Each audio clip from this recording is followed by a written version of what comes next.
മുകളിൽ പാറക്കല്ല് വീണു. പാറക്കല്ല് വീണപ്പോൾ ഞാൻ തെറിച്ചും പോയി. പിന്നെ എനിക്ക് ഓർമ്മയില്ല, 3-4 മാസം കുട്ടികളും മക്കളൊക്കെ മരിച്ചു പോയി. ആരുമില്ല.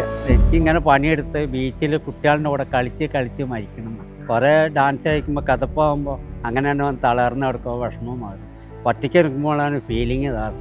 പ്രഭുദേവ് സാറിൻ്റെ കൂടെ ഡേവിഡിൻ്റെ കൂടെ ഡാൻസ് കളിച്ചിട്ടുണ്ടായിരുന്നു. കുറേ പേര് എന്നെ തല്ലിയിട്ടുണ്ട്, ചെരുപ്പുകൊണ്ടും കാലുകൊണ്ടും. കോഴിക്കോട് നല്ല നാടാണ്, അവിടെ പൊക്കോ ഒരു പിടി ചോറൊക്കെ കിട്ടും, ചികിത്സ ഉണ്ടാവും, ഹോസ്പിറ്റലൊക്കെ ഉണ്ടെന്ന് പറഞ്ഞ്.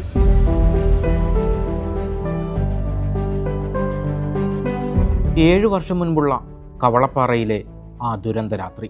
ഒഴുകിയെത്തിയ ഉരുൾവെള്ളം അന്ന് മുല്ലശ്ശേരി ഹമീദിൻ്റെ ഭാര്യയും മക്കളും കൊച്ചുമക്കളുമടക്കം പ്രിയപ്പെട്ട 10 പേരെയാണ് മണ്ണിനടിയിലാക്കിയത്. വീടെന്ന അടയാളം പോലും ബാക്കിയില്ലാതായി.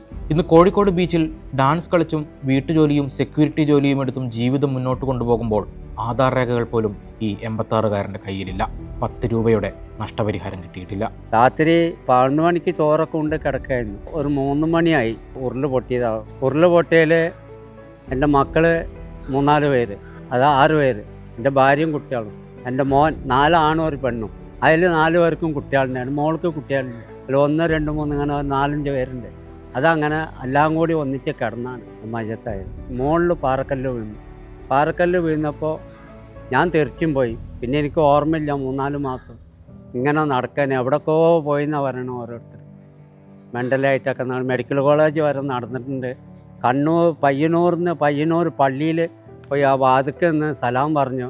അവരെന്നെ ഓട്ടിച്ച് പോയി പണിയെടുത്തത് നാട്ടിൽ. പക്ഷെ എൻ്റെ വിഷമം അവർക്ക് അറിയുന്നില്ല. അങ്ങനെ വന്നവരാണ് കണ്ണൂർ വന്ന് ഒരാൾ ചോറ് ചായയൊക്കെ വന്നു പുതിയ ബസ് സ്റ്റാൻഡിൽ നിന്ന്. അവിടുന്ന് ചായയും കുടിച്ചിങ്ങനെ നടന്നു വരുമ്പോൾ ഒരു സാറ് പറഞ്ഞു, മേത്തൊക്കെ കണ്ടപ്പോൾ തുണിയൊക്കെ കണ്ടപ്പോൾ എവിടെ പോകണമെന്ന് ചോദിച്ചു. അപ്പോൾ ഞാൻ വിവരം പറഞ്ഞു. അപ്പോൾ അവർ പറഞ്ഞു, ഞാൻ കോഴിക്കോട് ബസ്സിൽ കയറിക്കോ, ഞാൻ വിറ്റ് തരാം, കോഴിക്കോട് നല്ല നാടാണ്, അവിടെ പൊക്കോ ഒരു പിടി ചോറൊക്കെ കിട്ടും, ചികിത്സ ഉണ്ടാവും, ഹോസ്പിറ്റലൊക്കെ ഉണ്ടെന്ന് പറഞ്ഞ് ഇവിടെ എത്തിയതാണ്.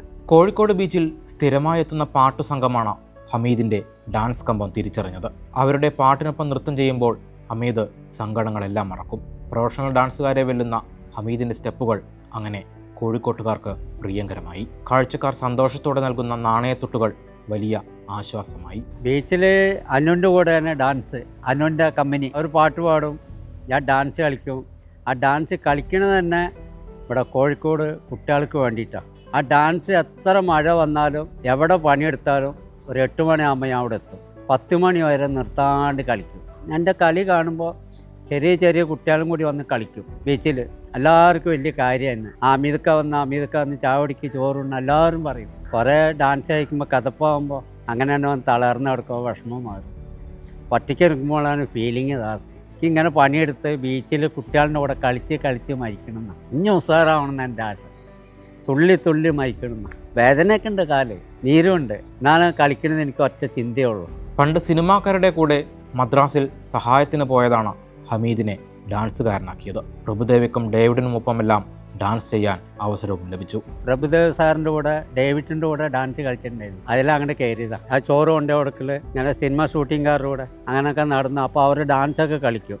അപ്പോൾ അത് കണ്ട് ഇങ്ങനെ കുറേശ്ശെ കളിക്കും, പഠിക്കും. പിന്നെ എനിക്ക് ഇൻട്രസ്റ്റായി, പാട്ടിനോടും ഡാൻസിനോടും വലിയ ഇൻട്രസ്റ്റായി. പിന്നെ അവർ കളിക്കുമ്പോൾ കുറേശ്ശെ എന്നൊക്കെ ചേർക്കും. സിനിമയിൽ സൈഡ് സീന്, പിന്നെ വീടൊക്കെ കത്തിക്കുമ്പോൾ ഓടുക, ചാടുക, ഇങ്ങനെയൊക്കെയായിരുന്നു.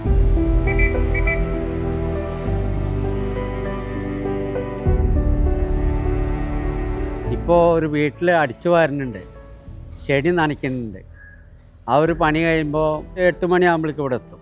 ഓരോ കുട്ടികളിങ്ങനെ വരുമ്പോൾ നമുക്ക് ഗുഡ് മോർണിംഗ് ഒക്കെ പറയും, ഞാനും പറയും. എനിക്കത് കേൾക്കുമ്പോൾ എനിക്ക് എൻ്റെ മക്കളില്ലല്ലോ, ഇങ്ങനെ ഒരു ഗുഡ് മോർണിംഗ് കിട്ടിയില്ല എന്ന് ഒരു സന്തോഷമാണ്. 2 നേരം ചോറ് തരുന്നുണ്ട്, കാപ്പി ചായ എല്ലാം ഉണ്ട്.